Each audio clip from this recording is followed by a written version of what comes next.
tally. I'm asking you what you... I sent her money, she sent me... Just a second. Now it's going to get difficult. This is Judy Justice. Jill Wyatt is suing her ex-boyfriend, John Moore, for the money he spent while she was in jail. Court come to order. All rise. Have a seat, please.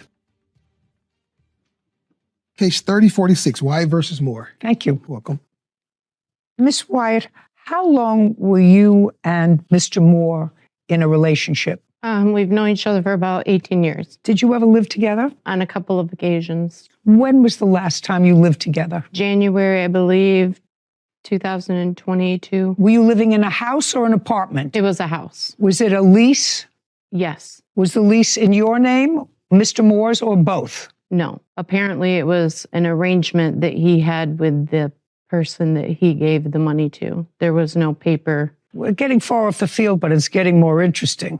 Now, Mr. Moore, Miss Wyatt, although I believe she probably has a good memory of this, I have just a sense that she's reluctant to give me information about this for whatever reason. In January of 2022, sir, you and the plaintiff were living in a house together. No. When were you living in a house together? We've never had a relationship. We've never lived together.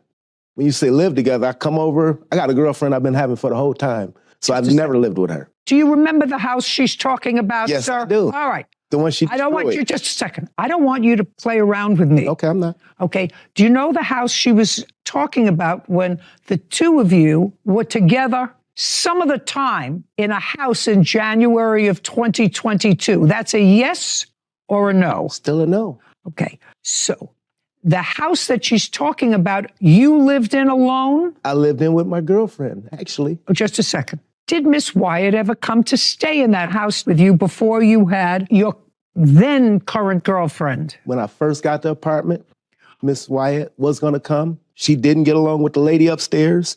She said she wouldn't come, destroyed the house and left. Okay. Well, if she destroyed the house, then she was in the house. Just a second. Yes, ma'am. If she destroyed the house, then she was in the house. And if she didn't get along with the lady upstairs, she wouldn't know that unless she actually lived there because she's not telepathic. Okay. So she was, in fact, there. I'm listening to what you're saying. I'm trying to understand what you're saying, man. What I'm saying is not difficult. She did, in fact, stay there with you for a while after you got this house. Okay. Not okay. No, I'm seeing where you're trying to go with that. I'm trying to see what you're establishing. Yes, she did stay there. I'm agreeing with you. That was me saying yes, ma'am. Taken a long time, but we're there. Okay. And then at some point, Miss Wyatt, you left there and you went into your own apartment? Yes. Okay. And where is your apartment? I moved into a trailer. That you were renting? Yes. I just want to know. I'm getting ahead of myself, but that's the trailer that he was supposed to pay rent on and utilities on when you went to jail. Yes, ma'am. So from 2020 until the time you went to jail for what, 18 months? 78 weeks. Or I'm sorry, 78 days. What did you go to jail for? In 2018, I received a, I'm sorry. Just a second. 2018, you had a conviction. Yes, I ended up serving the time in 2022 for theft. Correct. I stole Thanksgiving dinner, ma'am. Are you sure? It sounds like 78 days is a lot. Were you on probation first? Yes. Did you take a plea in that case? Yes. Okay. And as part of the plea, you were placed on probation. Correct. What was the crime that you pled guilty to? I want to understand this. What was it? Petty theft? Was it grand larceny? What was it? No, it was retail fraud / shoplifting for $170. Okay. That's what it's. And you were placed on probation. Yes. Why was your probation violated? Because that clearly was why you went to jail for 78 days, not because of an old crime, but because you violated probation. I wasn't keeping in contact with my probation officer like I was supposed to. Okay. So this case is about the fact that you asked Mr. Moore, who you knew for a long time, to take care of your expenses, your bills while you were incarcerated, and you gave him your phone. Yes. Your phone had the wherewithal, and he understood that because he acknowledges he used it to take money out of your bank account and pay bills, Correct. et cetera, with it. And you acknowledge that she gave you her phone for that purpose. She gave me her phone, not to pay bills, but to give her commissary and to keep up with her stuff. Pay her bills, some to put in her commissary. And the last thing you said was pay her bills and Put money in her commissary and keep up with some stuff. that's the keeping up with some stuff is what we're talking about here, Yep. sir. Keeping up with what stuff? Phone bill. I mean, Just a second. go ahead. Now it's going to get difficult. Okay, I'm Do listening. you understand? I know you are, sir. Keeping up with other stuff. Phone bill. She bought a. Jump. I'm sorry. I'll wait till you. What ask the else? question. Phone bill? She ended up buying a computer at that time. No, I'm asking you. No, I'm telling you that came off the monies that was there. She was incarcerated, so as a lot of things just come off the phone as a bill. Like No, I'm Netflix. asking you what you were supposed to take care of. It was never etched out. And what I'm saying is she wanted me to stay at her house while she was gone. And that was a means for her to keep in touch with me or keep in contact. That's something that I didn't get out of this. So she wanted you to stay in her trailer because she was living in a trailer at the time while she was incarcerated. Yep. Where had you been living? At my house. That's where I currently live now with my girlfriend. With your girlfriend. She wanted you to stay in her trailer Yeah. with your girlfriend? No, she wanted me to be there so she can keep up with me. That was a means of me having her phone and being in her car and being other thing would be a way for her to keep up with me while she was incarcerated. And did you like that idea, Mr. Moore? Not Just really. a second. No. I mean, did your girlfriend like that idea? Not at all. So why didn't you say to her, I don't want your phone and I don't want any responsibility. Shh, listen to me. I'm living with my girlfriend. We're not an item anymore. And I don't want that tie because my girlfriend knew that I was staying sometimes in your trailer and not being home. That wouldn't be a good thing. So I'm not going to take your phone. Find somebody. Who are you? Andrew Porter, I'm her son. You're her son. Is there anything wrong with you? No. Do you talk to your mother? Yeah. Yes. Do you work? Yes. Yeah. So your mother could have given you her phone and said, pay the bills. Yes. Yeah. Yeah, right? Yeah. You can stand next to your mother. It's getting more fascinating by the moment. Jill Wyatt claims her ex-boyfriend, John Moore, misused money she gave him while she was in jail. John is countersuing for a false arrest. So, do you understand, Miss Wyatt? I know that you thought it was going to be easier when you came here. It's No, I did not. But I'm very glad because I have a feeling I could scratch the surface and I'd find more dirt. The more I scratched, You would. the more I scratched. Well, I have no intention of spending my life on this nonsense because now I see that you have a perfectly normal child, an adult child, to whom you could have assigned the task of paying your bills.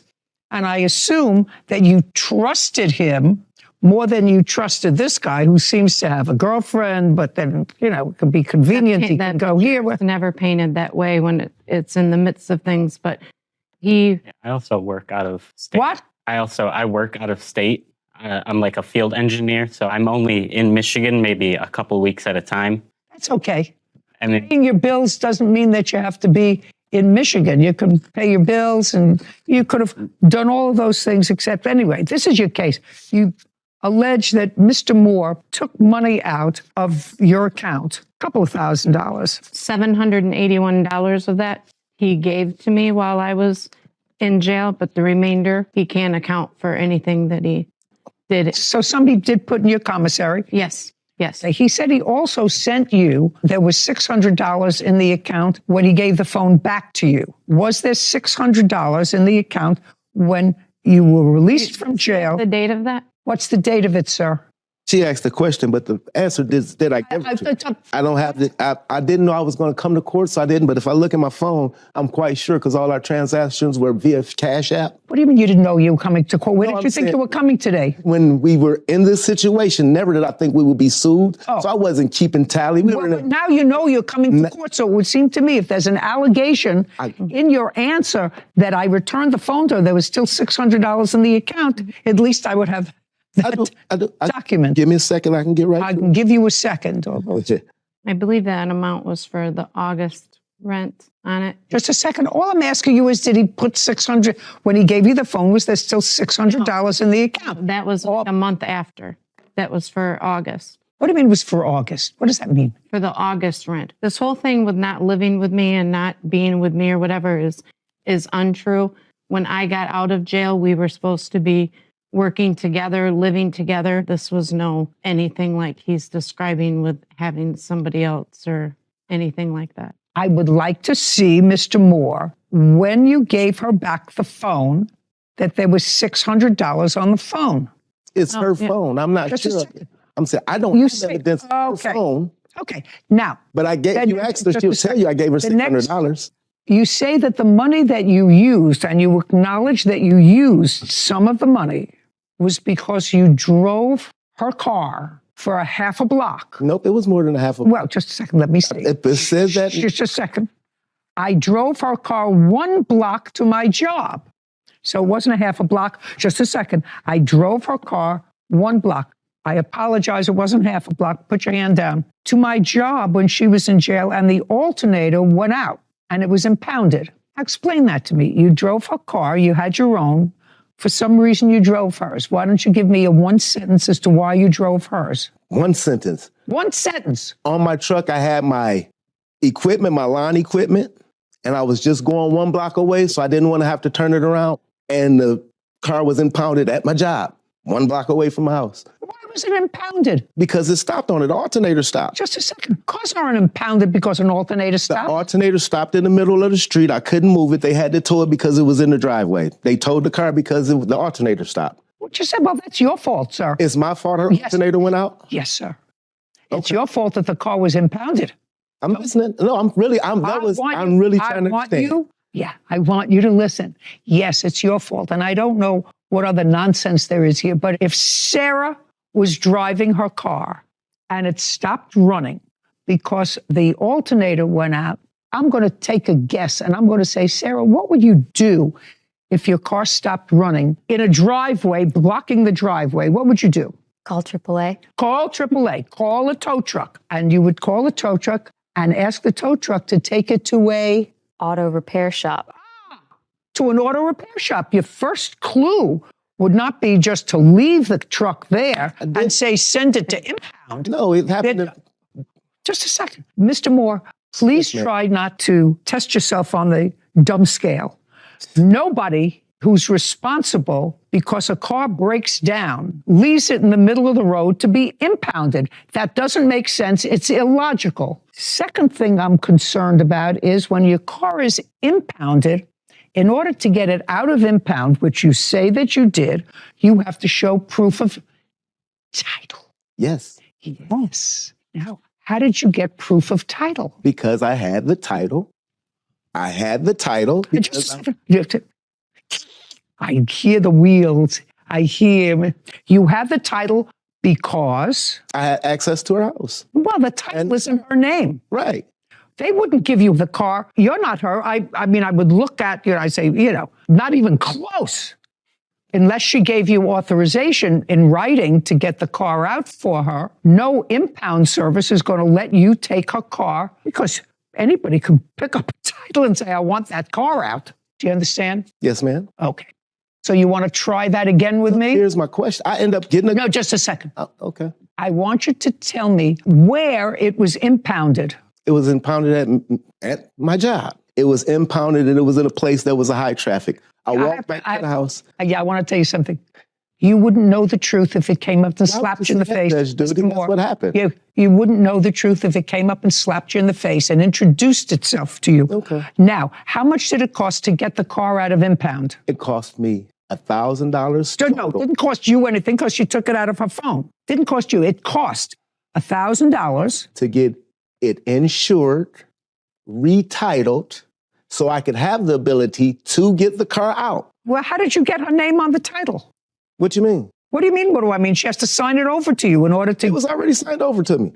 It was already signed over. It was already signed. I sell cars, Ms. Judy. You don't sell cars. You just told me that your car broke down on the way to your place of business. Yes, to my on your job, and your job is not an auto mechanic or salesman for a car service, which is what you told me. I sell cars, Miss Judy. That's why the title was turned over to me, signed over, and I managed to get the car titled in my name. You want to try this on for me? Judge Judy, I'm sorry, I didn't mean to disturb you, but I was in a situation where it was impounded. They were charging $30 every single day, and she would have lost her car. So just say you. Just a second. no, I didn't. Just a second. I didn't forge anything. Well, you had to have forged something, sir, because if it was in impound, and what you're saying is they were charging $30 a day, she was going to lose her car. Your next statement was, because you keep digging that hole a little deeper and a little deeper, you couldn't get it out because the car was in her name, not yours, but you had the title because you had access to the trailer, which is what she's suggesting, and you went and forged her signature, got a new title, got insurance, and the car was clearly towed, but you got it out of impound. That's what you said, with a new title in your name and insurance, also, I assume, in your name. Yes, ma'am. What did you do with the car? Gave it back to her when she got out. Just a second. You gave it back to her. Did you sign over the title? Yes. Shh. Jill Wyatt has accused her ex-boyfriend, John Moore, of stealing her money while she was in jail. John is countersuing, claiming Jill had him falsely arrested. Now, did you sign over the title to her? I signed over everything to her because she sold the car since then. Oh, did you sell the car? Since all this? Yes. Yes, ma'am. But I'm what? He's what? I had to go through police department and the sheriff's department and threaten him in order to get my title back. He would Not at all. not give me back my title. Not at all the Any truth. proof of that? Any proof of? That you had to go through the police department, sheriff's department, or anything else in order to get your title back? Do you have any proof of that at all? I don't have any proof of that, ma'am. Okay. So it was $1,000 for impound that he took out of your account. Correct. That's $1,000. No. And Okay. did you take out $1,000 from her account to get it out of impound? Well, you just said, show me that you paid $1,000 to get it out of I impound. can't show it to you because all the paperwork was in the car. Did you pay impound by credit card I or paid cash? it by cash. Cash. Then you would have taken cash out. I had a job, Judge Judy. You're so full of baloney, sir. I did have a job, Judge Judy. You're so How's that full of baloney? Okay, $1,000. Okay. Next, you say in your answer, Mr. Moore, that you paid for it. You paid for it out of our money. You say in your answer, you paid for it out of our money. Judy, that's kind of going back and forth. Oh, listen. We've split money back and forth. If I give you a copy of our Cash App, it's the exact same money back and forth over the last couple of years. I sent her money, she sent me. Just a second. So why would she do that, sir, if you have a girlfriend? I'm monogamously challenged. Shh, listen. Why would you do that back and forth if what you said to me earlier was, I don't know what she's talking about. I live with my girlfriend in the same place as I'm living now. Now let's move on to, so far I have $1,000. And I really, Miss Wyatt, don't understand anything else. And I'm not spending any more time with your case. That's the person who should have been taking care of your business, Yes. not this nonsense. Yes. Not this nonsense, because I'm not exactly sure whether I'm getting the whole story from this side either. All right, now you have a counterclaim. Your counterclaim is for $2,000 for having you falsely arrested. Yes, ma'am. Let us move on with falsely arrested. After she gets out of jail, according to what I read, the two of you are kaput. No. Well, okay, here we go. We're going to go back to your answer and your counterclaim, sir. I'm going to read you what I said. On February 13th, I went out to a few bars to have a good time. Jill was at a different bar, but came and met me where I was at. Upon arrival, you're not paying attention. I am listening to you. On arrival, Jill started to pressure me to leave with her. I reminded her that we were no longer an item, and I didn't want to leave. She was making a scene, so we went outside to finish our conversation. That's your counterclaim. Now, pick it up from there. That's what you wrote. Try to I wasn't remember. going anywhere. Okay. And then she told me, I'll show you. But you told me this thing's, Judge Judy, if it's not accurate, would you want me to let you go ahead? Because I didn't write that. I signed it to them. They told me I'd be able to explain this to you as we're doing this here. I stopped and said, hell no, that didn't happen. No, we didn't fight. It wasn't one block. They said, you get a chance to explain that to the judge. Yeah, well, you shouldn't listen to anybody else. So when you sign a document that says, I Moore, being we didn't duly live sworn, deposes and says that this is accurate. We didn't live together. We still. Would you mind telling me what happened in the bar on February 13th? She was going to get me locked up for domestic violence because I had assaulted her. I had not assaulted her. I told her whatever, and I walked back into the bar, sat down, the police pulled up, and they said, "Sir, would you come step outside?" Excuse me. They said, "Would you come step outside?" I stepped outside. They said, "Put your hands behind your back. We're locking you up for domestic violence." May I please have a copy of your complaint? I can give you all this, what I have from. Don't give me all of that you have. So you saying the complaint, I was arrested on the spot. There was a disposition in that case. Yes, they dismissed it. Okay. This is all complaint to the disposition.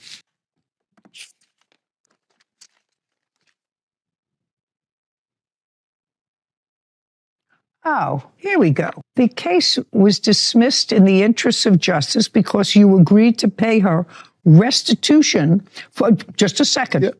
That's what you agreed to pay her restitution in the amount of $246, which I assume represents the broken eyeglasses that she says that you broke. This says receipt of restitution monies. Same case. I, John Moore, state that I have delivered a check in the amount of $246 to the Calhoun County Prosecutor's Office. It is my understanding that this check represents the amount of restitution that is owed to the victim, according to the agreement entered into by the defendant. So you paid restitution. Excuse me. Judge, I'm trying to, if you say something, I want to clarify. Go ahead. Did you Just sign tell me this? when I can talk. Did you sign this? Yes, ma'am. Then you're cooked. So if It's over. I got a question for you. No, If I don't answer pay your for- questions. If I get off of work, I've been in this court case 5 times in a row. It cost me $200 and some to come to court, and they said we'll dismiss all charges. There'll be no charges at all if you agree to pay $250. I've paid $800 coming to court. So Great. why wouldn't I just say, hey, here, I'll pay you the money and then try to sue you for false arrest? Because I never heard, where's the glasses at? Where's the picture of the glasses? The police arrested me on the spot. Mr. Moore, like a perennial victim, I really feel sorry for you. Your counterclaim's dismissed. So if I'm Just getting a arrested second, for Mr. doing anything, why wouldn't I pay It's dismissed. $250? Judgment for the plaintiff in the amount of $1,000. Your counterclaim's dismissed. I am finished with this case permanently. Thank you. Have a great day. This court is adjourned. It went just like I thought it would be. I'm pleased with the result. She's mad. I don't want to deal with her anymore. My guards are up. Huh? Hey, she wanted to get her day in court. I can leave with it. Not ask anybody for help. She the one was locked up for. I've never been locked up for stealing. She was locked up for stealing. That's the thief. The pot calling the kettle black. Just to be careful who you trust. There was a great line from the defendant out there. I don't think anyone caught it. But when you asked, how is it possible that you could live with the plaintiff and have your girlfriend and all at the same time? How's that possible? And then he moved on to something else and continued rambling. But he said, Miss Judy, I'm monogamously challenged. I'm monogamously challenged. And I heard it and I started laughing and I saw no one else made any sort of reaction. And I said, I must have been the only one that heard that or I misheard that. But I'm pretty sure that was his excuse. It's a great line. And it's true. Yeah, it seemed very true. In that I have a feeling there's a lot more there. Yeah. But it was A lot more dirt to a lot more there, but enough. Oh. That's a funny line. Monogamously challenged. Cecilia Morrow is suing her ex-boyfriend, Saeed Rodriguez, for stolen property and assault. Court come to order. All rise. Have a seat, please. Hello, Judge. Case 3100, Moreau versus Rodriguez. Thank you. You're welcome. Ms. Moreau, you and Mr. Rodriguez met. You began a friendship. Could you give the dog to your witness, please? You met the defendant at your place where you were both working, became friends. Shortly thereafter, you began dating, and in May of last year, you moved in together. Yes. Did you move into your apartment, to his apartment, or was it an apartment that you got together as a couple? Yes, we got it together. Who was on the lease? It was both of us. In October of the same year, 4 or 5 months later, you broke up. Yes. And your lawsuit is about what happened at the breakup and as a result of the breakup. According to your complaint, in October, the day that you in fact broke up, you had a fight with Mr. Rodriguez. He put his hands on you. He assaulted you. You left the house. And when you left the house, you left and went and stayed with your parents. Yes. You claim that Mr. Rodriguez has some property that belongs to you Yes. in the house, and that the assault that took place was serious enough that you should be compensated for it, despite the fact that there was no police involvement in this, correct? Yes, ma'am. And there were no hospital records or no doctor's records Yes, ma'am. because you didn't go to the hospital or seek any medical care, correct? Yes. Okay. The defendant says that there was an argument. You did, in fact, break up. After you broke up, you came to his house and there was an argument, and you did, in fact, assault him. He denies that he assaulted you at all at the beginning of October when you broke up. And he says that when you left, you agreed that he could keep the 2 corgis that you had together in the apartment. This is one of them. And that was in October. And sometime in December, this is his complaint, you called and said, could you take the dogs for 2 days? He said, okay, because there was a threat and you haven't returned the dogs. He would like the corgis back. Correct? Now, this is one of the corgis. Where's the other? He was too big to fit on the plane. He's at home. Okay, so when were the corgis purchased? Her I got of March of last year, and the other one, Chip, I got in June of last year. So you had one when you and the defendant moved in together? Yes. Is that correct? Correct. Is this the one you had when you moved in together? Yes. So all the dogs were purchased after you lived together? Yes. Who were the dogs purchased from? Her I got from Petland in Frisco, and the boy he found on Craigslist. He found the dog because you wanted a second dog? Yes. Who paid for the dog at Petland? I did. Is that correct? That's correct. Is the dog registered? Yeah. And that's this dog? Yes. Sir, this is part of your complaint. You want this dog back. Yes, ma'am. You neither purchased the dog, correct? Correct. The dog is not registered in your name, correct? Correct. Why would you think I would give you this dog? Because the entirety of our relationship since we bought Fatty, I was the one taking care of her in the mornings. I would wake up 6 in the morning or whatever time it was, take her out, whether it was freezing cold, hot, raining. Who cares?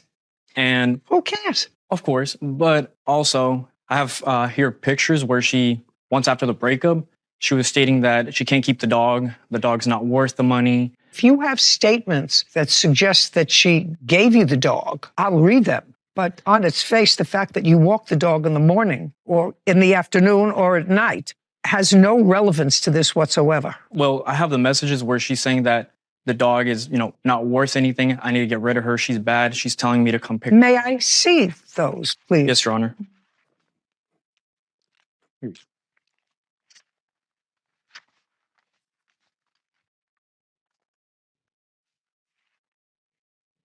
What are you selling? Who's selling something? She is stating that she wants to sell the dog. That Chip? That is the other dog, yeah.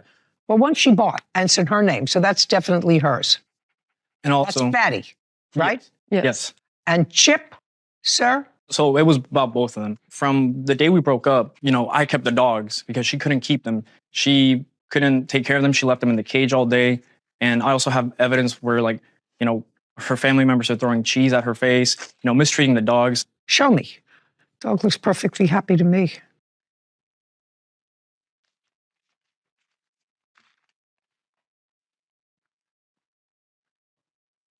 Oh, you can press play.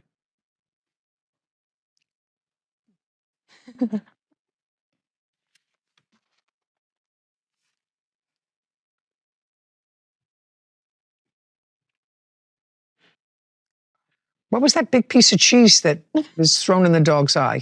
That was my dad from TikTok. Who did that to My dad.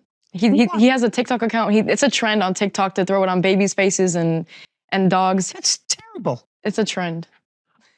It's stupid. Yeah, it's a stupid trend. I didn't partake in it, but Why would I leave this dog in a house with a stupid person who takes out that stupidity on an animal to put a thing up on TikTok? That's absolutely outrageous. we take care of them. They're fine. No, you don't. What's wrong with you? Why would you even think that that's reasonable? Cecilia Morrow has accused her ex-boyfriend, Saeed Rodriguez, of assaulting her and stealing property. Saeed is countersuing for the return of 2 corgis and claims he was the one assaulted. Why did you leave the dogs at his house for 2 months? It wasn't 2 months straight. It was probably like a week or two No, straight. it wasn't a week or two. What do you mean straight? You had a fight in October. Yeah. We were co-parenting, I guess, with the dogs because I was working and so was he. So we couldn't. Are you telling me after you broke up? Yes. How could you be co-parenting with somebody? You mean you would go to his house and get the dogs, or he would bring them to your house? He would come to my house to pick them up and drop them off, and it would same way with. And he would see you. Yes. He would see you. Yes. Did you have conversations with him? Nothing important. Well, I want you to tell me, after you broke up, how did you arrange that you would co-parent for the dogs? There wasn't really an agreement. It was just, I'm busy. Can you pick him up? Yes. And then same. Not true. Now, this argument that you had in October when you broke up, you want to tell me about it, and then I'm going to get back to the dogs. So he assaulted me. He punched a hole in a TV. He bought the TV, but still he punched it because I told him if he was going to put his hands on me, then we're actually done. But he punched the TV instead. And I have pictures of what he did that night. I don't care if he punched a hole in the TV. It's his TV. Yeah. He punched holes in the apartment that we were staying at as well. You're still in the apartment? Yes, Your Honor. He's still there. Did you take her name off the lease? Yes, Your Honor. I don't care what he did to the apartment, madam. He's still in the apartment. He's going to have to pay for any damage. Let's move. You didn't call the police as a result of whatever incident happened in the house. You said he got mad at you. He accused you of cheating. That's what you said in your complaint. He came in, he jumped up on top of the bed, and then he choked you, and then he hit you. You have photographs of that. Yes, I do. I'd like to take a look at them.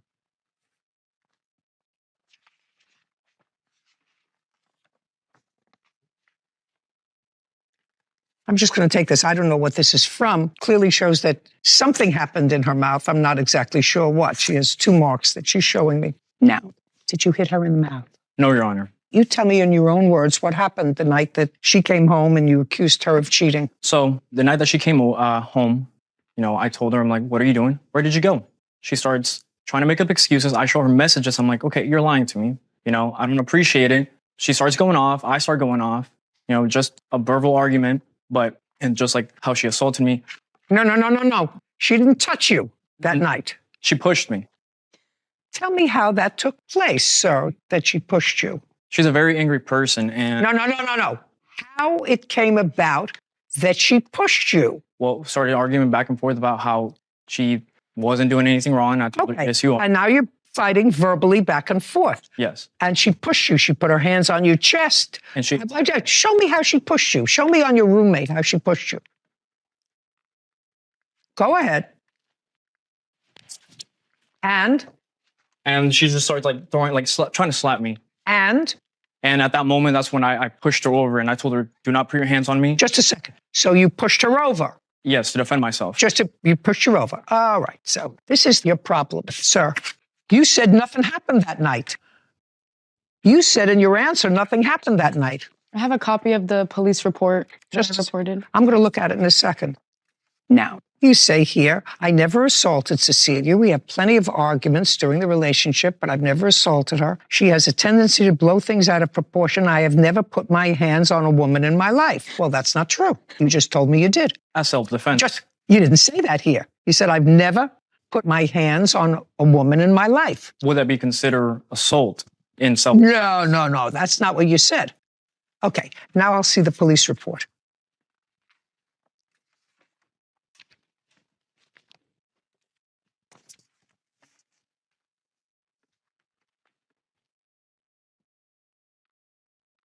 Okay, so what you did is you came home after you were drinking for the night. That's what you told the police, that you had a night of drinking and you had a fight. He wanted to know where you were. She said the argument became physical. The defendant here grabbed her and pinned her onto the bed while he laid on top of her, holding her arms down. Proceeded to take his right hand and bruised and cut her lips. She was dizzy but did not lose consciousness. It was not because of the alcohol she had previously consumed. Cecilia said she eventually left the room and went to sleep.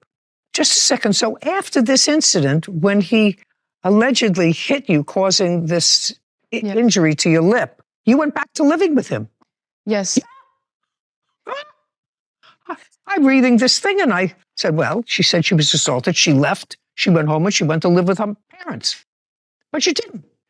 You went back to sleep. And then you stayed with him because this incident, the one that you just described to me, happened on September 10th. And you went to the police on October 24th. Yeah. Then there was an incident on October 19th. She said you had another argument, but he did not strike her because she threatened to leave if he did. Instead, he punched holes in the apartment. She decided to leave after that and no longer is living with him. Okay. Now, later on in the month, after the 19th, because now I am not considering what happened on September 10th, because you went back to live with him. Between September 10th and October 19th, did you share a bed?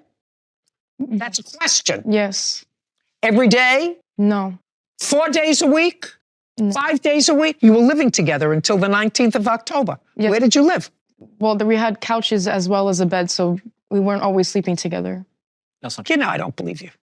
Okay, good. So I'm not even considering the 10th of September. Later on, there was an incident where he says you assaulted him. You came to his house where he was living now. You were living at your parents' house, right? Yes. And you came to the house. What date was that? It was like 2 or 3 days after the breakup. Was the breakup in October? Yes, Your Honor. It was October 12th. October 12th. Got it. You tell me what happened on October 12th. Did you go to his house? I can't remember. She was living with me. She was living with you. Until that day, October 12th. I moved out October 31st. I was still living with him on that incident that happened on October 12th. We broke up, and that's when he punched the... I have pictures right here. When he I heard punching the hole Yes. in the wall. I'm not interested. He still lives there. He's going to have to fix the hole in the wall. No, I'm saying that's why we broke up, because I told him if he put his hands on me, then... But he punched Now the TV we're instead. talking about his allegation that you assaulted him. I did not touch him.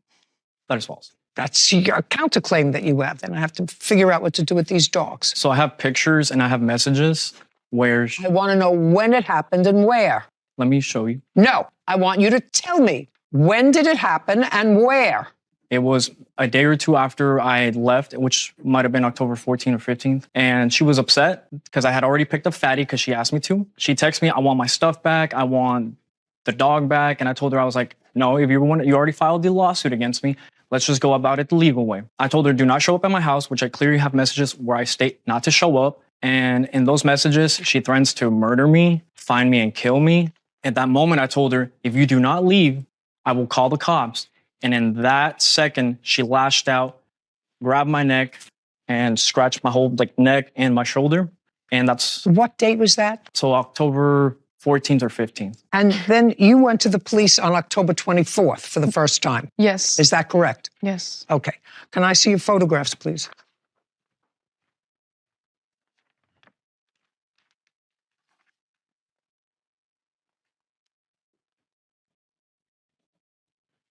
Did you report this to the police? I called the police in the incident. That's why she attacked him. Just a second. Did the police respond? The police did respond. They did not want to take a report. Kevin, would you show this to the plaintiff, please? He pulled a gun out on me, and that's why I brought her as my witness, because she was there and saw everything that happened that night. Cecilia Morrow claims her ex-boyfriend, Saeed Rodriguez, owes for an assault and personal property. Saeed is countersuing for the return of 2 corgis and says he was the one assaulted. Now, did he pull a gun out before this happened? I want you to explain exactly how it happened. The reason I went to his house is because I noticed on my credit card that he spent $600 on a PS5. He's 22, by the way. What is a PS5? A console for gaming with those kids play Fortnite? Yeah. Okay, so he spent money from your credit card. Yes. Okay, had you contacted him about it? Yes, Or you I have, yes. Okay. And he took my dog as well, and she is my ESA animal. I can't be separated from her. That's not true. She is my ESA animal. She's what? My ESA animal, emotional support animal. It's registered with the government. Do you want to see the... I'm not interested. Okay. Do you work? Yes, I do. I'm a realtor as well as a financial advisor. Do you see a therapist regularly? I need to. Yep. That's not what I asked you. Do you see a therapist regularly? No. Who did you get to write the letter for you that indicated that this corgi that you left behind is an emotional support animal? That's a question. I have. Now, look at me. It had to be a doctor, correct? Yes, it is. It had to be a doctor. Yes. What's the name of the doctor? I have No.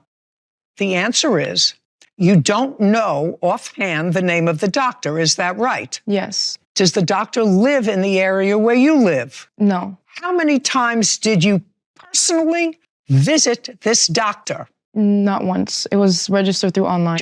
The answer is never. Yeah. So you're trying to tell me that I should look at a certificate that some doctor gave you online that you needed a support animal when you are not in any psychiatric care and haven't been.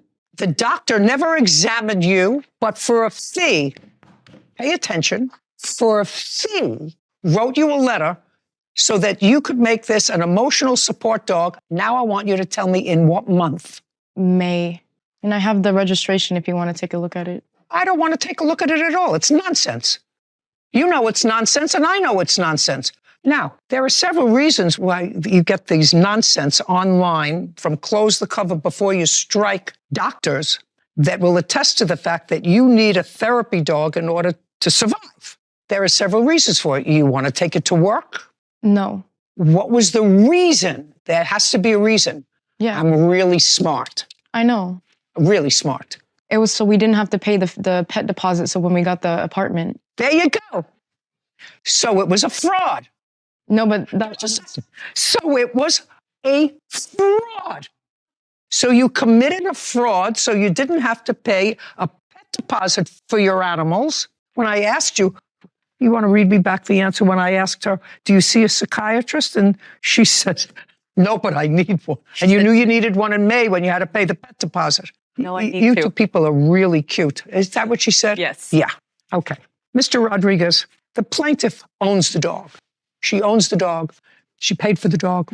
It's registered in her name. The fact that you were a good caretaker, I can't help you with that. The dog looks as if it's in pretty good shape. Believe me, if the dog didn't look as if it was in pretty good shape, somehow I would find a way. But right now, the dog looks as if it's in pretty good shape. I'm directing the plaintiff, however, that in the event that she has to remove the dogs from her parents' house where she's living, that she's precluded from selling them or giving them away until she gives you an opportunity to take them. I'm also directing you because I assume you live with your parents and I assume your father's going to be watching this, or I would tell him when I got home that the judge called you a moron.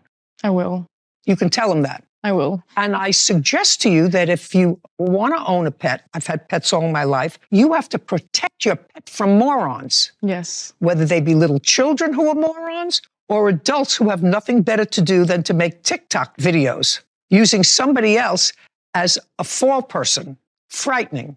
As far as the assaults are concerned, I find that you both assaulted each other on 2 different days. There's no question in my mind that you assaulted him, and there's no question in my mind that as a result of her pushing you, and you have a temper because I know that you broke some of the things in your apartment, that you did, in fact, do something in her mouth. It didn't remove her teeth, but clearly, whatever you did to her face caused her lip to hit her tooth, which caused it to have a bruise on it. Anything else that I have to consider? Yes, all the furniture that I left at the apartment. Did you have a moving company come and move stuff for you? That's either a yes or a no. Yes. I read the papers. You Yes. did. On what date did you have a moving company come? It was November 1st. When you hired the moving company, did you give them a list of things to move? Yes. And did they move the list of the things that you gave them to move? Yes. Correct? And they moved them. Yes. So that part of your case is dismissed. It's over. She's keeping the dogs. And we're done here. Case is dismissed. This court is adjourned.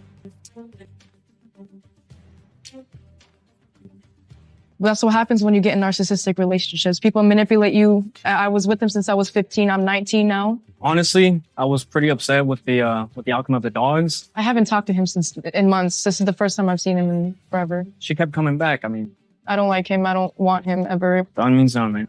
What's done is done. I was so surprised when I found out that she was only 19. Not a real stable place in your life to be getting a dog, and let alone 2, when you're not settled. You know, I think that's so unfair for dog owners when they're not settled. And, you know, it's just... There's an immaturity. I Yeah. think what you're saying to me is there's an immaturity. Problem is when you're immature, you don't realize that it's a mistake because an immature person is making a mature judgment. What I actually found, I mean, it was stupid. It wasn't as if did something horrendous to the dog, but frightened the dog by throwing this square of cheese at its eye. Well, I've seen the trend, and it actually did start on babies throwing slices of cheese on babies' heads in high chairs. What is happening to the world? Yeah. What's happening? Too much Somebody time on thinks their that hands. that's funny Yeah. to startle a baby or to startle a creature in order to make somebody else laugh. Yeah. You know, The world we live Yeah. in today. if morons want to do that, let them stick a broomstick someplace and take a TikTok picture of it on themselves. Yeah. On themselves. I'm with Why you. choose some other living creature? I don't understand I'm that. with you. I would build more jails. You, sir, you had a big fight because you weren't paying rent. She got crazy, punched me in the face, and I fell in the chair into the glass. She started picking up the glass and stabbing me with it. That's not true. He has pictures, bleeding, I was trying to grab the chair. before or after you stabbed him with the glass. The chair actually collided with the mirror and the mirror broke. I don't believe a word of that. This is Judy Justice. DeAndre Benton is suing his former roommate, Chauncey Rayford, for personal belongings, lost wages, and an assault. Court come to order. All rise. Have a seat, please. Hello, Judge. Case 3119, Benton versus Rayford. Thank you. You're welcome. Mr. Benton, it is your claim that the defendant who rented a room in her home to you Yes, ma'am. assaulted you, disposed of your property, Correct. and because of all the turmoil, you missed time at work. Yes, ma'am. You want $7,500. Yes. That's what you're asking for. Defendant says that you assaulted her. She had lost wages. She had pain and suffering as a result of this assault, which I assume took place on the same day. Yes. Correct. Okay. How did you find the room in Miss Rayford's home? It was on a roommate app, like Roomster, to be exact. On what date did you find the ad? June 15th, And where was it located? Atlanta, Georgia, 30311. So that was in June. And you looked at the room? Yes, ma'am. And what was the rent? It was negotiated to be $750. $750 a month. Yes, ma'am. What kind of work were you doing then? I was working fast food at the moment. When did you move in? July 15th. July 15th. 15th, yes, ma'am. And how much rent did you pay for the month of July? This full amount, $750. I paid $250 to hold the room and $509 for the remaining balance. In the month of August, tell me what rent you paid her and when. I did give her Look at me. Be very careful with me. I want you to be very careful with me. How much rent did you give her in the month of August? I didn't give her anything. How much rent did you give her in September? She wasn't there. How much rent did you pay anyone in September? I paid her a portion of the rent. What do you mean a portion of the rent? It was my understanding that you owned this home. Yes, Oh, Your Honor. didn't- That is correct. Just a second. She didn't own the home. To my knowledge, she wasn't even supposed to be renting out the home to have rooms. Just a second. I'm just asking you, you're now living in somebody's house Mm-hmm. and you agreed to pay $750 a month rent. Mm-hmm. Is a yes. Yes. And you paid no rent Well, for the month of August. that was because when I did come into the home on the 31st, I moved in on the 15th, like I communicated to you. On the 30th, my belongings was outside the home. I had to sleep outside like an animal. Okay. What about in September? You were still in the home in September. Yeah, I was still in the home in September. She was went through the still same in? issue. Just a second. You And were it was- still, you're not going to talk over me. You were still in the home in September. Mm-hmm. Not That's a yes. Yes. You were still in the home in September. And how much rent did you pay in September? I paid her $500 in Just a second. In September, you paid her $500. Yes. Okay. October. Nothing was paid. After that, you paid no rent. No. Okay. Where are you living now? I live with a friend now. That's a lie. That's a lie. We just checked. Yeah, I do. Okay. I used Well, just to a second. before I moved. Just a sec. Stupid is not here, sir. Pretty aware. of that. Stupid is not here. So now you're a squatter in a place where you're paying no rent and you live with him? No, ma'am. I have my own. Oh, good. Because he doesn't live with you. He's living in a place where he doesn't pay rent. He moved in and stopped paying. Mm-hmm. I'm not finished with you either.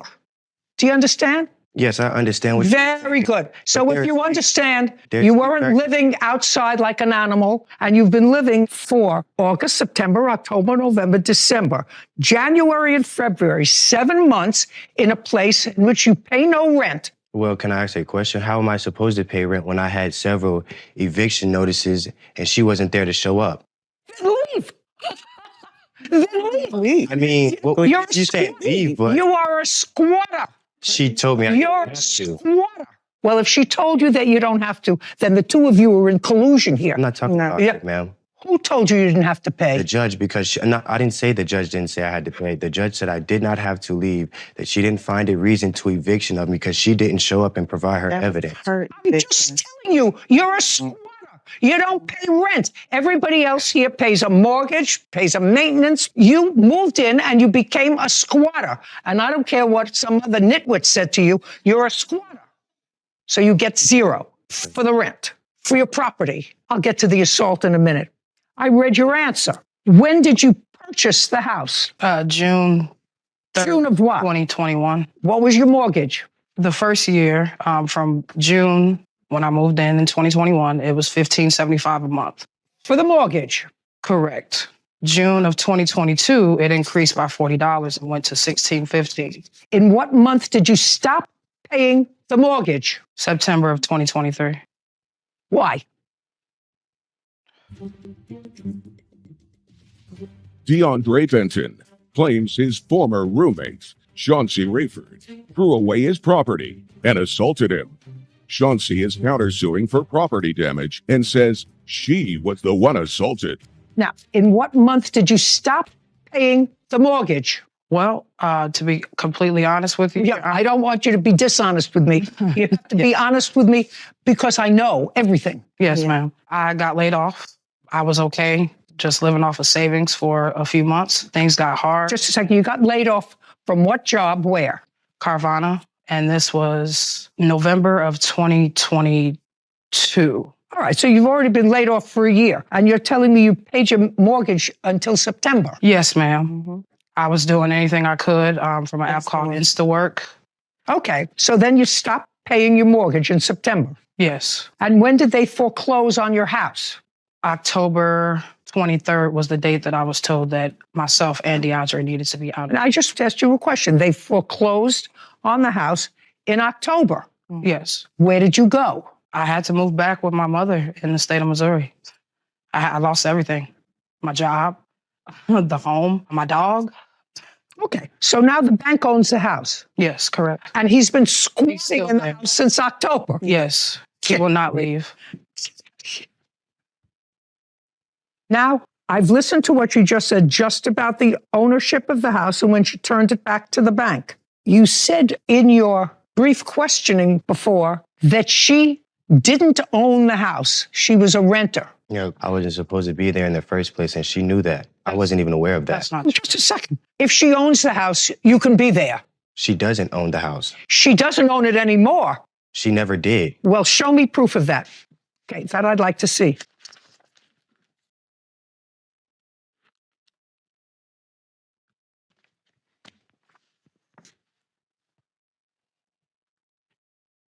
Were you renting with an option to buy? Yes, ma'am. With the Ah, I got it now. Mhm. He's absolutely right. You were not the owner of the house. You were a renter and you had an option to buy. Correct. And I was going to do so. I shoulda, woulda, coulda. You two people actually deserve each other. Because what you suggest in your papers is that you ran into hard times and you let the bank take the house. Well, you didn't let the bank do anything because you didn't own the house. You were a renter and you stopped paying rent. Isn't that right? That is correct. Right. So as far as I'm concerned, you both deserve each other. I don't know who you're not paying rent to. Somebody owns this house. And they've been probably trying to get you out of the house for a very, very long time. The person that owned the home came to the home and said she was already far behind before I even moved in. That's the whole reason why I Who came. cares? What are you doing in a place where you're not paying rent? You're not supposed to be there. You're a squatter. Do I look like a squatter? You are one. You live in a place that's not yours. You're not paying rent. You're a squatter. Yeah, for people that don't try to pay rent. At least I was trying to pay the rent. Every other time I'm I try to make a baby every once in a while, but I'm 81 years old. It doesn't happen. All right. I want to hear something about this assault that happened when you were both living in this place that belonged to somebody else, and neither one of you was paying rent. She was paying. Who are you? I'm her witness. Were you there when this assault Yes, took I place? was. Okay, then I'll hear you after I hear them. Now, what is the date of this alleged October assault? 10th.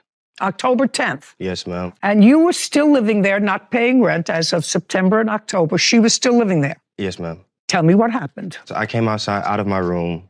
She was already being aggressive about the non-paying rent. And I've already been trying to be communicative with her. Not I true. said, hey, I don't want to hear you. I'm not speaking, Your Honor. Who is? Me. I'm sorry. Out. Okay. Then you're done. Wait. That way. Out.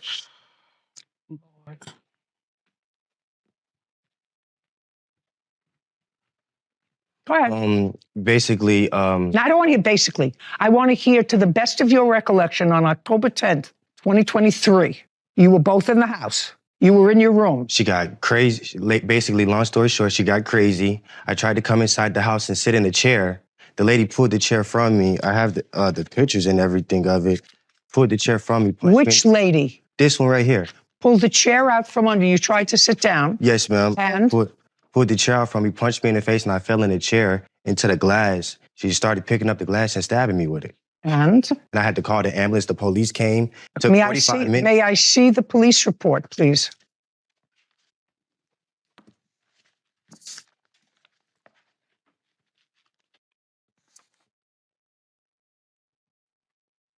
Did you ever speak to the police, Miss Rayford? That day? That day? No, ma'am. I ended up leaving because... Okay, just a second. Don't tell me because. The police have memorialized what they saw on the 10th, and they saw him with multiple wounds on his body. Some were bandaged and some not. You were not in the house. This person, I assume, is your girlfriend. Correct. Okay. So the two of you were in the house. After this incident took place, whatever the incident was, the two of you left. That's correct. He called the police. I'm not sure what he did. You didn't call the police. No, I did not. No. Now, so from you, I would like to see when you left the house, ran out of the house with your girlfriend, I assume you went right to an emergency room or something as a result of the lacerations that you say you sustained as a result of this fight. So I'd like to see those records. I did not go to seek emergency treatment because I didn't have any insurance. I just bandaged it up myself. Well, where did you run to? To go and get bandage. And when did you come back to the house? I did not. That was my last day. So that was your last day. Okay. That's a... So now... She did. I would only return when he was not there to collect my things. Just a second. So you did go back. I feel like I was right. He would not be there when I would return. I have text messages of me asking my neighbor to let me know when he's not there as well. I have photos. I'm going to look at both your photos, and then you're going to tell me your version of what happened. Yes. Because there's no question that he was injured because the police memorialized that. I assume he has photographs as well. Now, I want you to tell me your version of what happened. I was working from home. He was already up that morning, and he was the one being loud. He was sitting at my workstation, and I kept asking him politely to move so that I could go ahead and start working. He refused to move. He told me he had a right to sit wherever he wanted to in the home. Now, mind you, he's never... Just a second. Did you pull the chair out from under him? DeAndre Benton has accused his former roommate, Chauncey Rayford, of throwing away his belongings and assaulting him. Chauncey is countersuing, claiming DeAndre damaged property and assaulted her. Did you pull the chair out from under him? No, he was not sitting at it at that time. I was trying to move myself. He had walked outside the front door. And as he did that, I was trying to grab the chair, and he ran towards it and sat in it. And that's when the chair actually collided with the mirror, and the mirror broke at that point. And then he proceeded to pick up pieces of glass, and I have the photos of my injury right here. That's a lie. I don't want to hear you. He also damaged my work equipment. I had just started that job July 17th. Lost my job on Friday, October 13th, because he damaged my computer. I have a police report that I filed because... I'd like to see it. When I did return to the home after, stitching myself up. You didn't stitch yourself up. I did go and get bandages. You didn't stitch yourself up. Well, okay. The wrong verbiage. Yeah. This is what I submitted. Just a second. I asked you for your police report. Yes. Period. Okay. Show it to me. It's right here. This is what I have filed online. After communicating with my job, they told me for them to. This is on the 12th. You said this happened on the 9th. It did happen on the 9th, Your Honor. And what I did was I was in communication with my employer to see what they felt was best because. What does she do for a living? She was a shift manager. She still work? Yes, she works. Well, why wasn't she paying rent? We don't live together. She had her own place. Interesting. Okay, you wanted to say something to me? Yes, that's actually a lie. As far as me assaulting her, I never once touched this lady. I never once disrespected her. I never once raised a hand at her or tried to physically harm her. She was very aggressive, very disrespectful. That's not true. Okay, can I see your photographs, please?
This isn't sitting well with me. This was supposed to be easy. I don't have my truck or my money.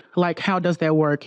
And then I offered to just go down there and get it myself. And then he said that there was no place. I said, okay, but how do I get it home with no place? So this whole time he was kind of dragging me on. And then this is the picture of another truck that he sent me. That's a picture of him. Yeah, he's posing in front of the truck, the second truck he supposedly had bought for me. At the auction, yeah. He just told me he bought the second truck at an auction. There's no indication that that auction house where he said he bought it sold a truck that he said that he bought, either in June or July. Got that right? Okay, I don't have to waste any more time. You have no paperwork, Mr. McIntosh, that you bought this truck. You have no proof at all that you brought this phantom truck to her house. Why would she be asking for her money back? Because I bought her a truck and I dropped it off in front of her house, left her the paperwork saying what's wrong with the truck and the truck. She says that she didn't want it. So I said my finder's fee was only $400 and that's $200 for just a bus ticket to get there. She can sell the truck and get her money back. That's what I told her. $2,700, judgment for the plaintiff. Thank you very much. This court is adjourned.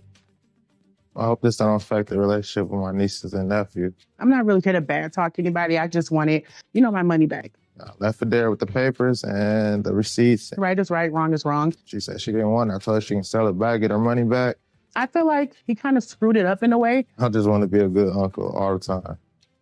I love when a website is so meticulous and gives us all the evidence that we need. This website had a very interesting, well planned out photos. Towing company. Towing and auctioneer house had every single auction, every car that was sold, photos, the username of the person who purchased it, and the price of the vehicle. I can't imagine a company like that doing that voluntarily. And it has to be by law to be licensed in order to avoid stolen cars being auctioned off. Mm-hmm.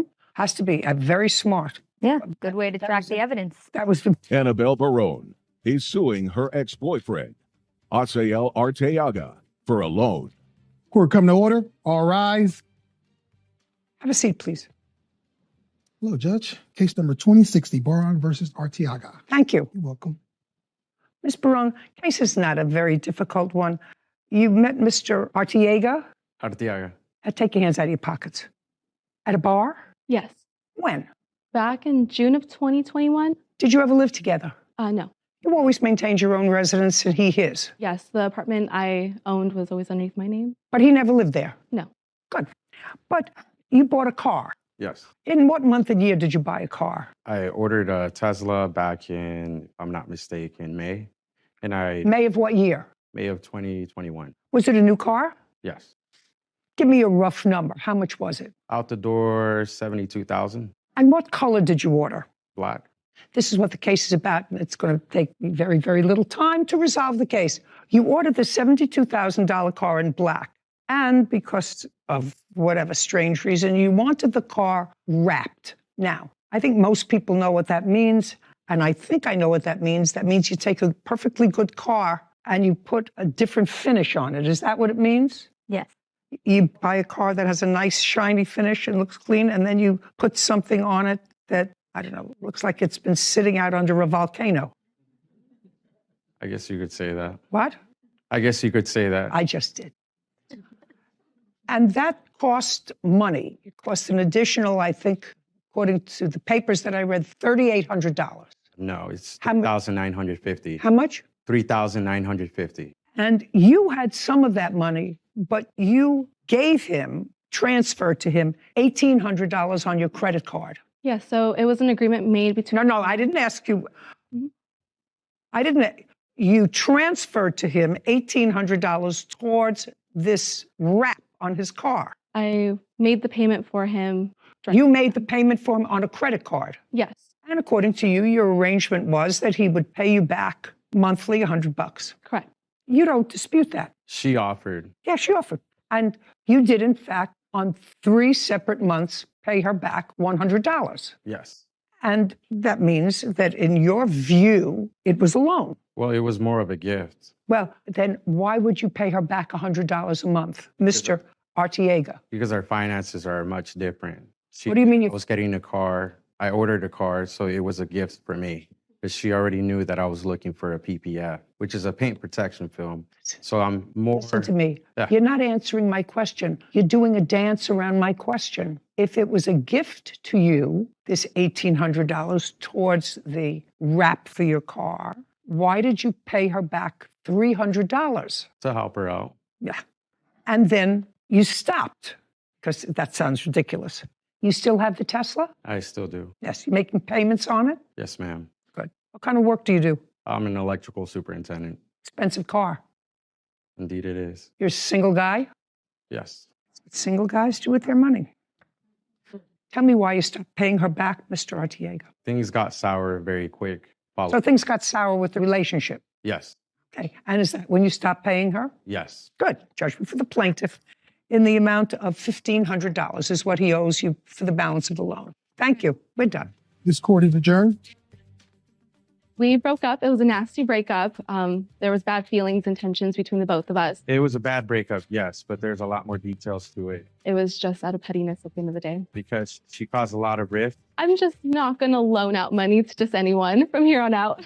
I'm glad it's over. And I'm really happy I get my $1,500 back. Now that we've been here for a little while and I've been learning from you and all these cases that we've seen, still, rule number 1, never give a boyfriend money and expect to ever see it again. You will never see it again. It gets messy, it gets entangled, and we see it time and time again. So it's just hits even harder at home. Have you noticed, Sarah, that it's probably an 80-20 that women give money to boyfriends? At least what we've seen here, yes.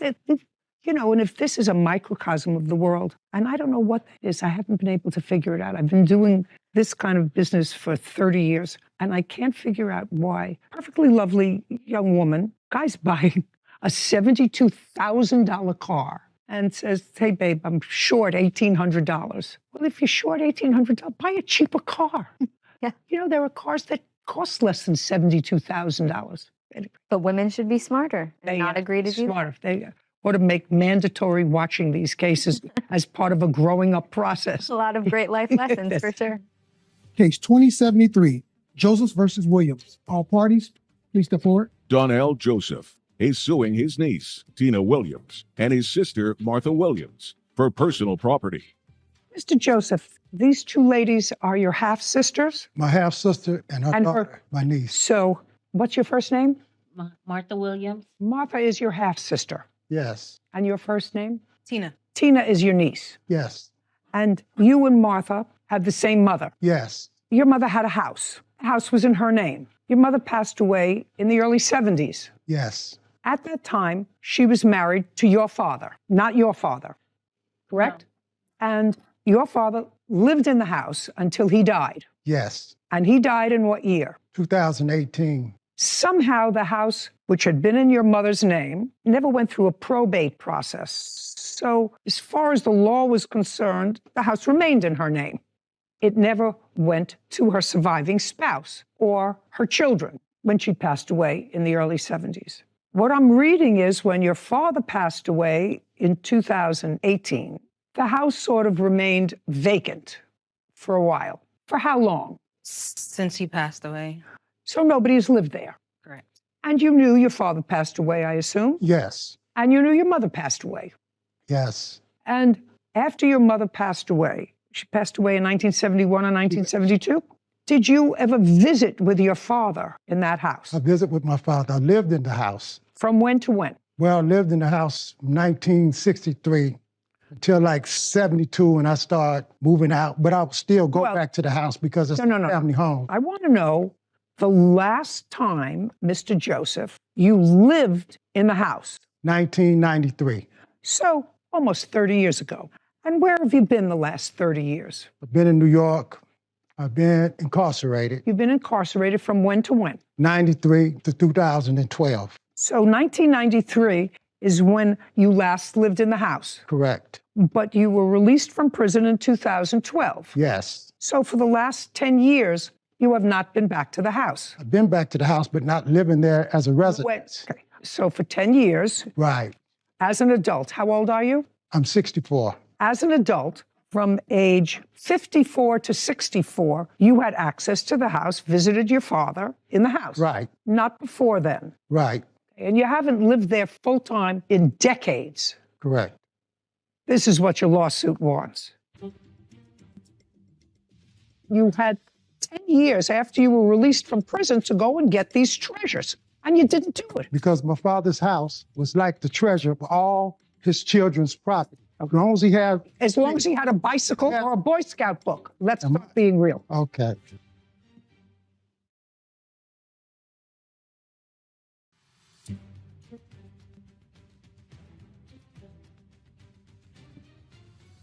Donnell Joseph claims his niece, Tina Williams, and his sister, Martha Williams, threw away his personal belongings.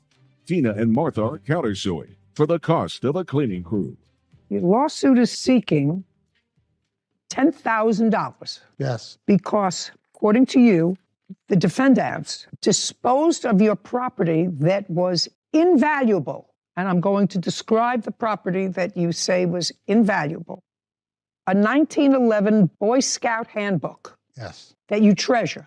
Yes. You should have taken it out of the house in 30 years if you treasured it. A mountain bike purchased in what year? It was a 71 to 72 around there. I know it was a 3-speed, 10-speed I got. That was in 1970 in the Univega. You wanted it, this 50-year-old mountain bike? You should have taken it over the last 10 years. A vintage reel-to-reel tape player. Yes. Do you know how many of those I threw in the trash? Do you have any idea how many of those I threw in the trash? You got those a half a century ago. Oh my God, I remember them, big reels, and how excited we were. You could talk into a microphone, and then you could hear your voice come back, and then all of a sudden you got a phone. You could do that, the same thing. So everybody took these things, and they couldn't find enough places to dispose of them.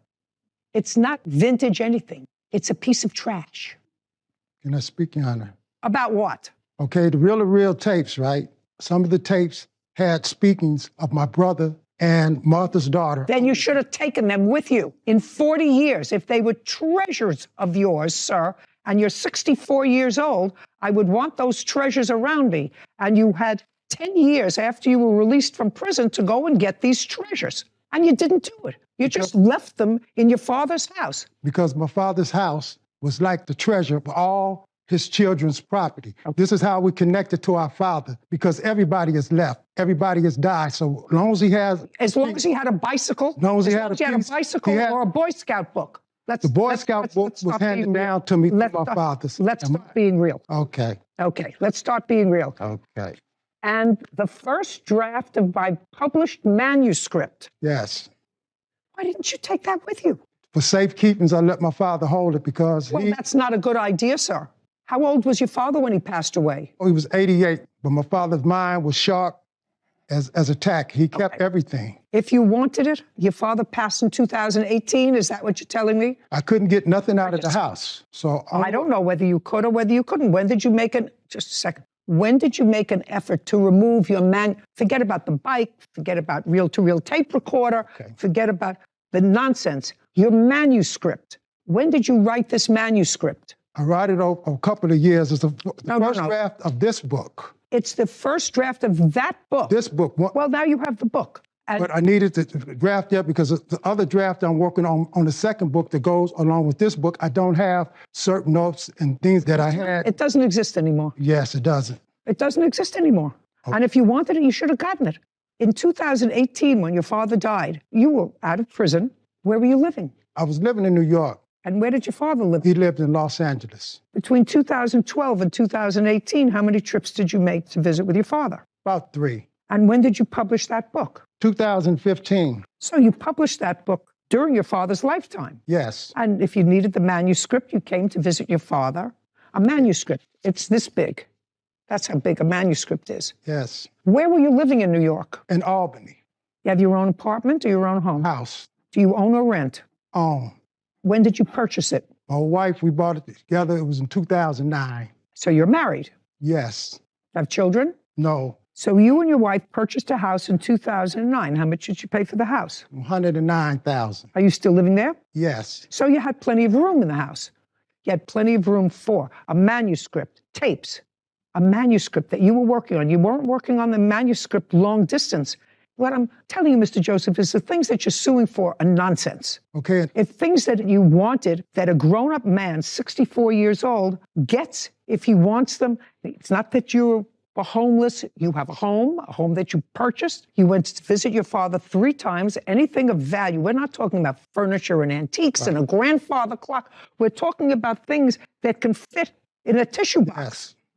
You put them in your suitcase and take them with you if they're valuable. I couldn't visit California before that because of the conditions of my parole. So the times that I could go, I can go out there, and I had to have... You told me you went out there 3 times. Yes. When your father was alive. When I had permission to go. So I couldn't, after my father passed away, I couldn't go in the house because that would violate the probate thing. So I had permission to go into the house. You're not understanding me, Mr. Joseph. Okay.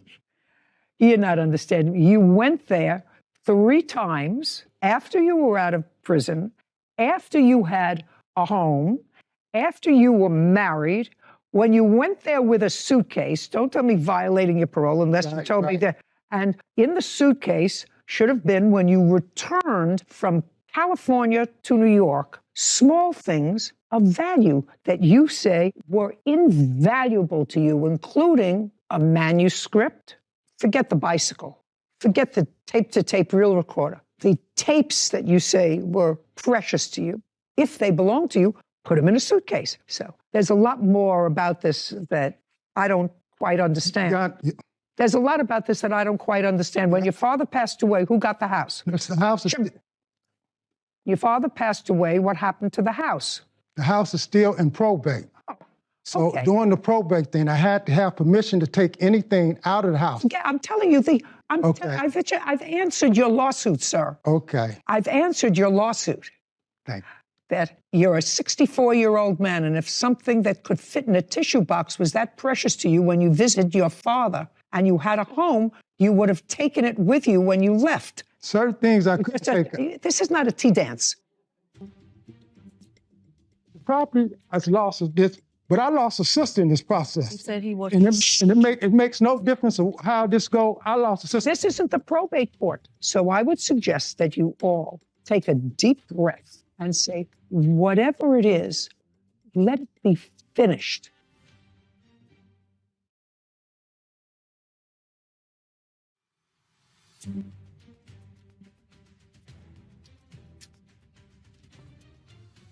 Donnell Joseph claims his niece, Tina Williams, and his sister, Martha Williams, threw away his personal belongings. Tina and Martha are countersuing for the cost of a cleaning crew. I asked you if the house is still in probate, which is unfortunate because people didn't take care of the business. Who are the beneficiaries of the sale of the house? Me, my sister LaWanda, my half-brother Justin Joseph, my sister Sherry's 2 sons. Okay, let's try to clarify this. Are you the executor of the will? There's no will. My mom's the administrator of the probate. And I just got to be administrator. We had to go back and forth to court. We had no way of getting in and out of the house because we had no keys. Okay. And your father, I assume, had no will. He had no will. What's the value of the house? But we don't know because since Martha became the administrator, Just a second, what's the address of the house? My mom had the house appraised at $250,000. She's going to tell you. So the off market says it's approximating $464,000. It's a 3-bed, 1-bath, 858 square feet. And the estimate? The range is between 400 and 515. Ooh, well, the family has a valuable asset that has yet to be divided after all this time. It's a good lesson for everybody out there. Make a will.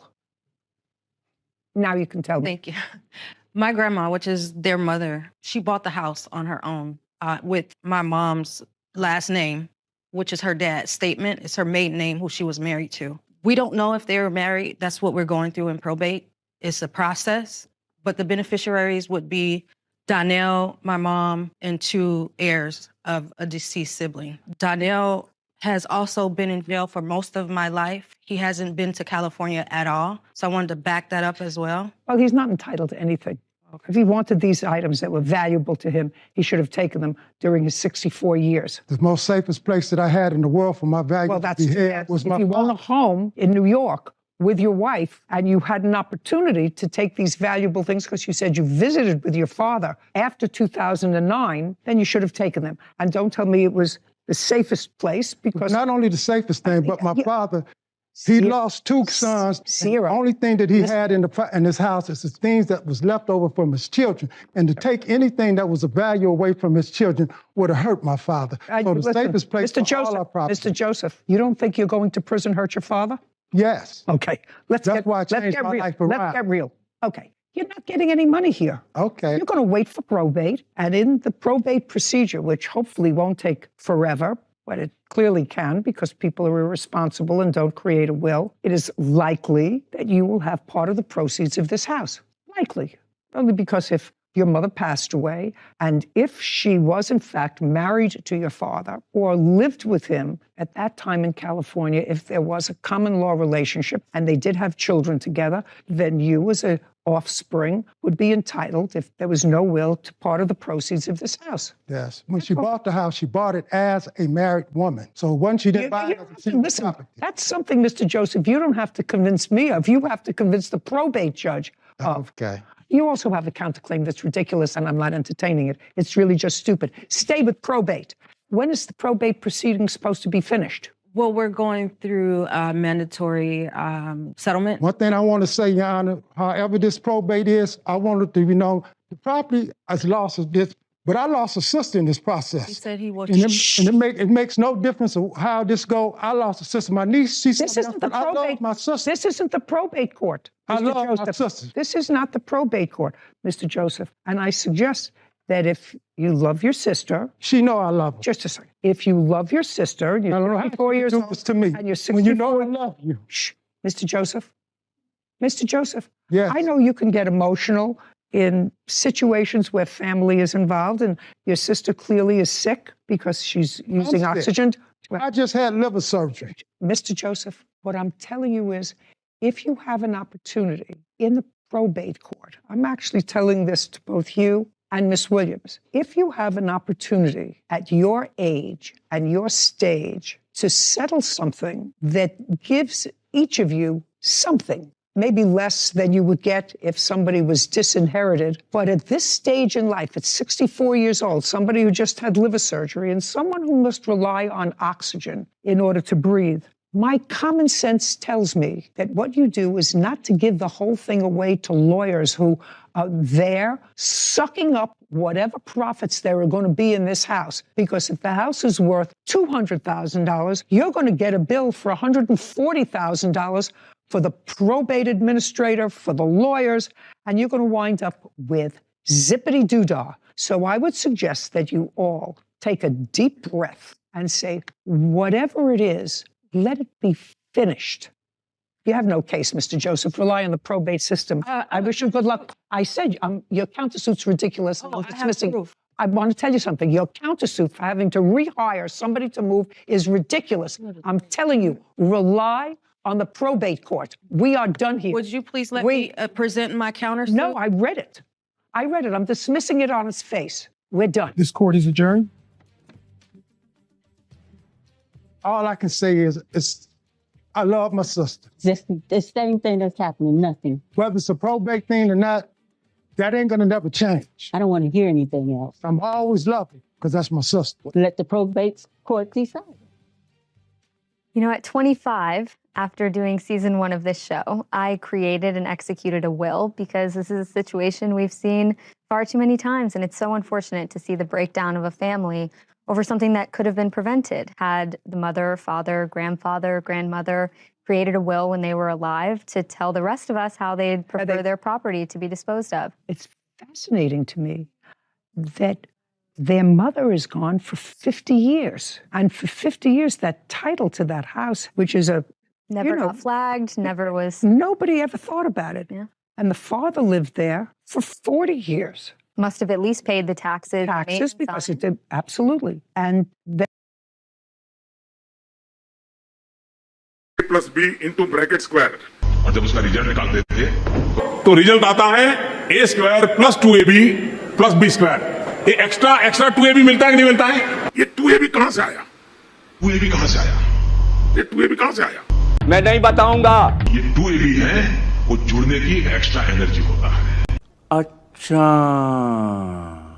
ये जो 2ab एक extra energy पैदा हुई, भारत और Canada जब मिलता है तो एक्स्ट्रा 2ab निकलता है।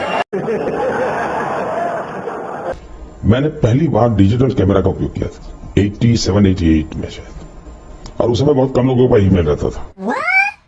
मैंने फोटो निकाली और मैंने दिल्ली को ट्रांसमिट की और दूसरे दिन कलर फोटो छपी। बड़े बातें करे थे, 26 इंच का सीना, 56 इंच। चाय वाले, अरे ये क्या, किस तरह का मजाक हो रहा है यहाँ? 56 इंच का सीना रखने से कुछ नहीं होता, 4 इंच का दिल रख ले तो वो मर्द कहलाता है। अगर आपको कोई तकलीफ है तो वार करना है तो मुझ पे करिए, मेरे दलित भाइयों पर वार करना बंद कर दीजिए। वार करना है तो मुझ पे कीजिए, गोली चलानी है तो मुझ पे चलाइए, मेरे दलित भाइयों पर मत चलाइए। क्यों भी ओवर एक्टिंग करता है साला, ओवर एक्टिंग की औलाद। उनको मार रहे हैं तो आपको गोली मार दे ना। अरे तुम वजीर आजम हो, मेरे को गोली मार दो। अच्छा बाबा, मार रहे तो गोली आपको मार दो बोले, अब गोबर खिला रहे तो उसको किसको खिलाना? कैसी अपमानजनक बातें कर रहा है लड़का ये। मुसलमान 4-4 बच्चे पैदा कर रहे हैं, 8-8 बच्चे पैदा करो तुम भी। मुसलमान के 4-4 बीवियां, तुम भी करो। किसने रोका? अब वो अलग बात है, तुमको एक को नहीं संभाल रहे, हम 4 को संभाल सकते हैं। अरे ये क्या, किस तरह का मजाक हो रहा है यहाँ पर? ये तो होगा।